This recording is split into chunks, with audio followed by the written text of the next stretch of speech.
Imagine you're standing in the grocery aisle. It's like the third of the month, right? Okay.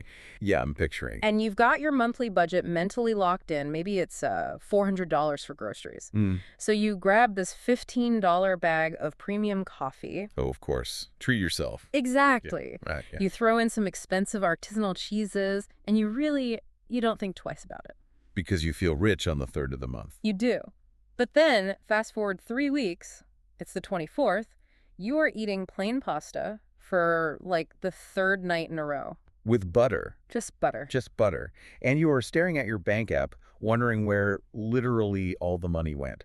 Why do our brains constantly fall for this illusion of monthly wealth? Well, it is a completely universal trap. I mean, the human brain is just incredibly bad at projecting consequences 30 days into the future. We really are. It's like we have no concept of time. Right, because we see this large lump sum in our checking account on payday, and our brain just releases a massive hit of dopamine. Oh, yeah, you see that deposit hit and you feel invincible. You do. And in that moment, we completely ignore the reality that this single finite pool of money it has to sustain us for hundreds of individual decisions over the next month. Which is exactly why we are tackling this today. The mission for this deep dive is to basically strip the overwhelming, anxiety-inducing dread out of managing your money. Yes, please. We all need that. Right. We have a source today that radically simplifies this whole process by pitting two of the most popular frameworks against each other. Monthly budgeting versus weekly budgeting. Exactly. We are going to figure out how to rewire that dopamine response and find a system that actually makes sense for the way your life actually operates. I love that. But, before we throw these two methods into the ring, we really need to establish the ground rules. Hit me. What's the baseline? Well, I want to pause here because the source we're pulling from today offers a definition of budgeting that is, it's incredibly basic, but structurally profound. Okay, I'm intrigued. What is it? It defines budgeting as simply tracking your income and your expenses to understand exactly where your money goes. I mean, that sounds almost too basic, right? Like, we all technically know what a budget is supposed to be. We do, but notice what is completely absent from that definition. There is no mention of restriction anywhere. Oh, wow. Yeah, you're right. No rules. Exactly. There's no mention of cutting out lattes or, punishing yourself for buying the cheese you like. The artisanal cheese is safe. It is. It reframes the entire concept from a financial diet into just a simple tool of awareness. It is literally just turning on the lights in a dark room. Turning on the lights. I like that. Right. Money comes in, money goes out, and budgeting is simply the act of observing that flow without all the heavy emotional baggage we usually attach to it. Okay, let's unpack this. Because if budgeting is just turning on the lights and observing where the money goes, the entire game changes. Totally. It becomes observation, not punishment. Right. The core question our source explores isn't really about what you spend your money on, but how often you check the lights. Yes. The frequency is everything. And that leads us straight into the most traditional approach, the one most of us probably default to, which is the monthly method. Ah, yes. The classic bird's eye view. The 30-day stare down. Exactly. Yeah. Now, the mechanics of the monthly method, as laid out in the source, are really designed for maximum efficiency. Efficiency is the key word there. Right. You sit down, usually at the beginning or the end of the month, and you just review everything in one massive sweep. You just knock it all out at once. Yeah, you tally up your total expected monthly income, and you build your entire spending plan based on that singular large number. So you forecast your bills, you estimate your variable expenses like gas and groceries. And theoretically, you put the spreadsheet away until next month. So it's the ultimate big picture strategy. You are really just dealing with the macro numbers. Yes, and the source highlights a major psychological perk to this. It gives you a crystal clear, holistic view of your financial landscape. Like looking at a map from an airplane. Exactly. Yeah. When you look at the entire puzzle put together, you can easily see if your overarching lifestyle is actually sustainable. And purely from a practical standpoint, the major benefit is time, right? Oh, absolutely. Mm. You only have to summon the energy to do this chore once every 30 days. I hear that, and I totally get the appeal. But I have to play devil's advocate here. Go for it. That perk of saving time, it actually sounds like a massive vulnerability to me. How so? Well, I keep thinking about this analogy. Monthly budgeting feels like steering a massive cruise ship. Okay, a cruise ship. I'm following. Right, so you map out your coordinates on the first of the month, you set the engines, and you expect to just glide across the ocean. To you sailing. Highly efficient. But what happens when an iceberg suddenly appears in your path? Well, a cruise ship takes miles to turn around. It simply cannot pivot. And reality is entirely made of icebergs. It really is. Our source actually issues a very stark warning about this.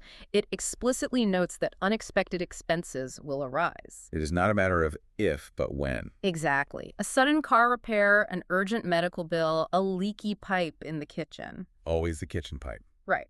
And when those things happen on, say, the 12th of the month, sticking to that rigid monthly plan becomes basically impossible. It completely shatters the plan. Yeah, and that supposedly clear view we just praised, it suddenly transforms into a source of pure panic.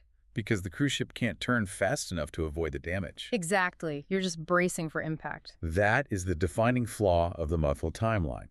The cognitive load required to fix a monthly budget midstream is just immense. It's too much math. It really is. Think about the mechanism at play here. If you get a surprise $400 mechanic bill on day 12, Which hurts just thinking about it. right? Your brain now has to simultaneously recalculate all the variables for the remaining 18 days. You have to figure out how to shave $20 off groceries, $10 off gas. Cancel a streaming subscription, skip a dinner out, all at the exact same time. It's like playing an impossible game of Tetris. It's way too much mental processing power. So you know what most people do? They just give up. Exactly. They abandon the budget entirely. The rigidity makes it incredibly brittle. You just end up paralyzed. You made this pristine, beautiful plan on day 1. The perfect spreadsheet. And by day 15, the context of your life has completely changed, yet you are still trying to force the old numbers to work. It's maddening. It really is an exercise in frustration.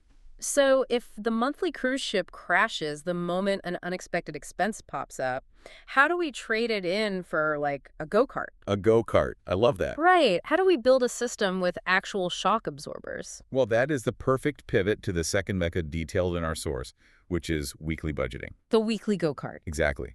And the mechanics here are elegantly simple. You aren't creating a completely new philosophy. You're just changing the timeline. Right. You are taking that large, unwieldy monthly timeline and fracturing it into bite-sized weekly chunks. Okay. So you track your income and you evaluate your expenses every single week. So we are drastically shrinking the time horizon. We are. And what's fascinating here is the profound psychological shift this creates. Because 30 days is just too long for our brains to hold on to. Exactly. We touched on how the brain struggles with that. It's actually a phenomenon called temporal discounting. Temporal discounting. Okay, what is that? It basically means we value the immediate present far more than the distant future because the distant future feels abstract. Oh, sure. Tomorrow feels real. Next month feels like a hypothetical concept. Right.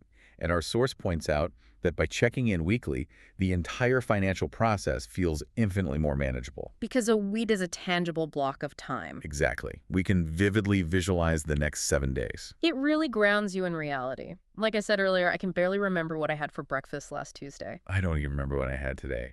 Right. So asking me to accurately predict my exact emotional state and spending needs 3 weeks from now, it's a fool's errand.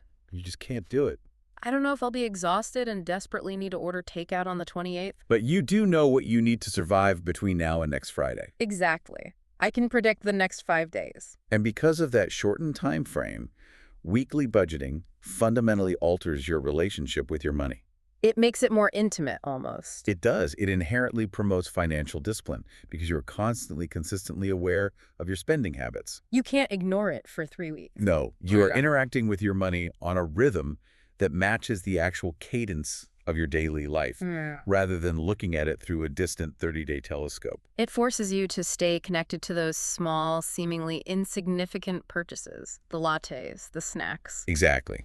The little leaks that sink the ship. I mean, I love the idea of the shock absorbers, but let's be totally honest about the cost here. Yeah, we have to be realistic. The source doesn't hide the catch at all.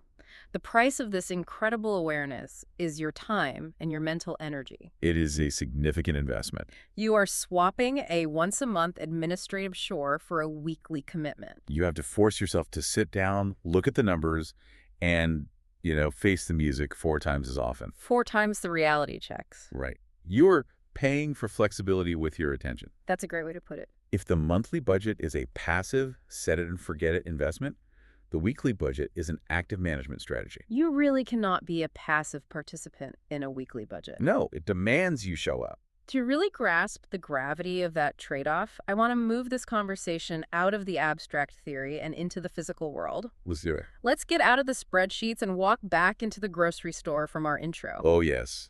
The scene of the crime. Exactly. Our source provides a very grounded scenario to illustrate exactly how these two methods collide with human behavior. The grocery store is the ultimate testing ground. It really is. It's where all financial theories either survive or die. Absolutely. So let's run the numbers provided by the source. Let's say you, the listener, have determined that your absolute hard limit for groceries is exactly $400 a month. A standard, realistic baseline. Right. Here's where it gets really interesting.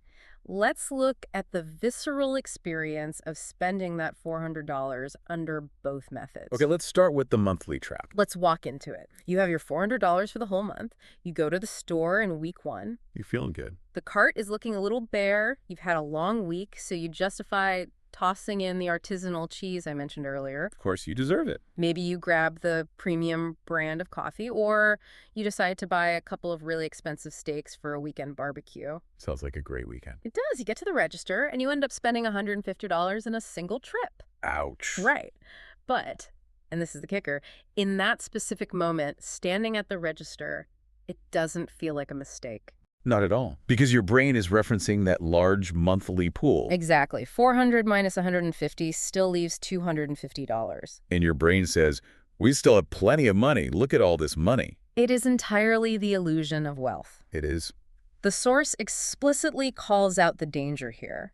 If you overspend in that very first week under a monthly lens, you are entirely shielded from the severity of your actions. You just casually swipe your card and go home to grill your steaks. Exactly. But then week 3 hits. Oh. Week 4 hits, and suddenly that massive pool has evaporated. You are staring at an empty pantry with $12 left to your name. Oh, the dreaded $12 pantry stare. It's awful, and you are, as the source bluntly puts it, in trouble for the rest of the month. Because the core issue is that the feedback loop is fundamentally broken. Broken how? Well, the consequence of the steak and the cheese in week 1 doesn't actually inflict any pain until week 4. Oh, wow. Yeah. By the time you actually feel the sting of the mistake, the month is completely over. You can't undo the stakes. No, you cannot course correct. You can only suffer through the remaining days eating plain pasta. Okay, so let's rewind the tape. Let's do it. Let's run the exact same grocery run with the exact same impulses, but this time you are using the weekly budgeting method. Okay, the entire physical sensation changes before you even walk through the sliding doors. Because your mental framing is different. Exactly. You do not have $400 to spend. You have fractured that monthly budget into 4 strict weekly chunks. So you only have $100 allocated for this specific week's groceries. Right. That is your absolute ceiling. So you walk the aisles. You still have the impulse for the cheese. The cheese is always tempting. Always. You still want the steaks. You load up the cart, you hear the scanner beeping at the register, and you look at the screen. And what does it say? It says $120. You are $20 over your weekly chunk. Now this is the critical divergence point. This is where everything changes. Yes. The source emphasizes that when you track weekly, the overspending trend is recognized almost immediately. You aren't shielded until week 4 anymore. No, the alarm bells go off right there at the register in week 1. Wait, let me stop you there because I want to make sure I understand the actual mechanics of what happens next. Sure, yeah. Because I don't just magically have $20 extra, right? Right. If I swipe my card for $120, I have to actively accept that next week's grocery run is going to be miserable. Yes, you do. I have to essentially steal from my future self, but my future self is only 7 days away. You've hit the nail on the head right there. That immediate feedback allows you to actively adjust. It forces you to. Exactly. As the source points out, because you caught the trend early, you now have the power to allocate less money for groceries the following week to balance the scales. So the math is undeniable. Right. You spent $120 in week 1, so in week 2, you possess the conscious, undeniable knowledge that you only have $80 to spend. You've contained the damage. Yes. You contained the damage, and course-corrected before the go-kart went off the track. I mean, I love the idea of containing the damage, but I'm going to challenge how easy that actually is. Oh, it's not easy. That sounds miserable. Doesn't that take an immense, almost exhausting amount of willpower? It absolutely does. Because it's one thing to mathematically say, I only have $80 this week, right? Right. But it is a completely different emotional reality to walk through the store, look at the cookies you really want, and have the discipline to physically put them back on the shelf to pay for last week's steak. That was painful. Willpower depletes. It is really, really hard to maintain that level of discipline week after week. You're absolutely right to challenge that. It is grueling. And that is the unspoken reality of the weekly method. It's not a magic pill. No. The source states that weekly budgeting is fundamentally about promoting discipline. It is not a magic spreadsheet that prevents you from spending money. It won't physically stop your hand from grabbing the cookies. Exactly. It is a psychological framework that forces you to confront the pain of your spending in real time. It demands regular, active adjustments. It just refuses to let you hide. It really does. The monthly method lets you be a passive observer of your own financial decline until you hit a brick wall. Boom, week 4. Right.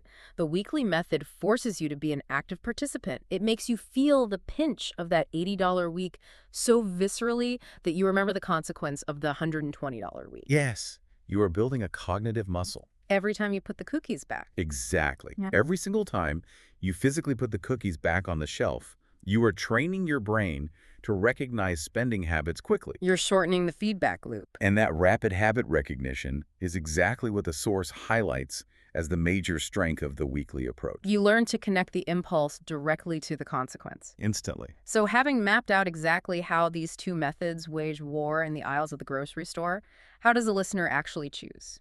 Well, it really boils down to a core conflict of resources. Right. If we synthesize the ultimate pros and cons provided by the source, we are looking at a classic zero-sum tug-of-war. Between what? Between your time and your flexibility. Okay, break that down for me. Monthly budgeting is the undisputed champion of saving time. Right. You do the math once. You do it once, and you reclaim the rest of your month. But its fatal flaw is that it is rigid, it's brittle, and it is highly susceptible to the stress of unexpected events. The icebergs. Exactly. And on the other end of the spectrum is the weekly method. It is the champion of course correction and regular adjustments. A go-kart. Right. It grants you supreme flexibility to adapt to the chaos of your actual life and forces you into that quick habit recognition. But the toll it extracts is heavy. Very heavy. It demands a relentless commitment of your time and a weekly exertion of sheer discipline. So what does this all mean? Who actually wins the showdown? The brilliant part of this deep dive and the overarching message of our source, actually, is that there is no universal winner. None at all.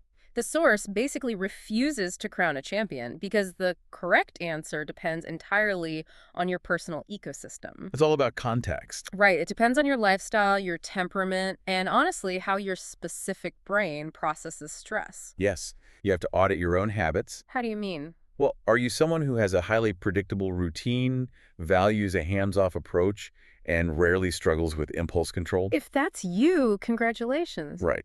But if that is you, the monthly method might be your absolute sanctuary. It makes sense for that personality. However, if your schedule is pure chaos, if you constantly fall victim to the illusion of wealth. Which is most of us, let's be real. Right. And if you desperately need that immediate feedback loop to stay grounded, then the time investment required for the weekly method is going to pay massive dividends. It is an exercise in radical self-honesty. It really is. You have to look in the mirror and admit whether you are a cruise ship captain or a go-kart driver. Know thyself. Exactly.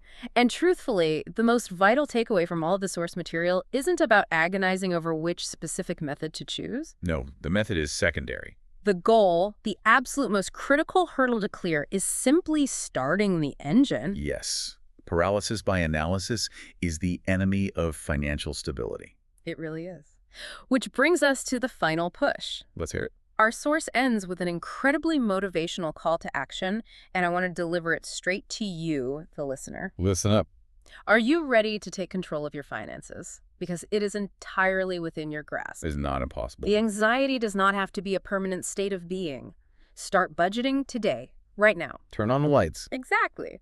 Review the two frameworks we've unpacked, choose your preferred method, and just begin tracking that flow of money. Turn on the lights. You've got this. It is a completely learnable skill. And, as you embark on that journey and you begin the physical act of tracking your money, this raises an important question, Okay. something to kind of chew on as you customize your personal framework. What's the question? Well, we have spent this entire deep dive dissecting how adjusting the time frame of your expenses, like fracturing a month of groceries into weekly $80 and $100 chunks. Right, the outflow. Exactly. How adjusting that can radically alter your cognitive load and your habits. We've been entirely focused on the psychology of the money going out the door. But if we zoom out and connect this to the overarching architecture of your life, what if the secret to choosing between these two methods actually lies in the timing of your income? Oh, wait. Think about the mechanism of getting paid. If your employer pays you weekly, your resources arrive in a series of small, rapid waves. Right. If you receive a single monthly paycheck, your resources arrive as one massive, overwhelming tide. So you're saying? Shouldn't the rhythm of your financial review perfectly mirror the rhythm of your paycheck? If the frequency of the money coming in dictates your baseline reality, shouldn't it also dictate the frequency of your budget? Oh, that completely flips the script. It changes the whole dynamic. Tying the rhythm of the review to the actual rhythm of the revenue. That is a brilliant lens to look through. It's just something to think about. So as you go out there to tackle your finances, ponder that connection. Look at how your money physically arrives in your bank account. Look at how your brain naturally wants to process stress and build a system that works with your biology, not against it. Build what works for you. Exactly. Thank you so much for joining us on this deep dive, and we will catch you next time.